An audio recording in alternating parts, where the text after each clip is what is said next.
I'm a flower. Yes, I'm beautiful. I have it before, and it never rose on. I'm worshipped for my looks, my scent, my looks. But here's the thing, love starts with me. You see, I feed people.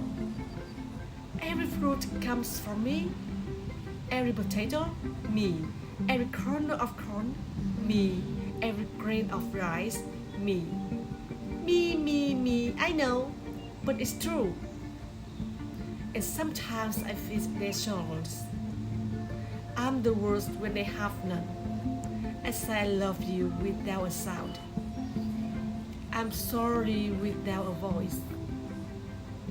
I inspire the greatest of them. Painters, poets, pattern makers, I have a muse to them all.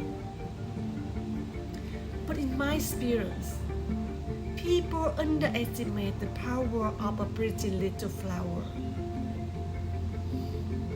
Because their laughter starts with me.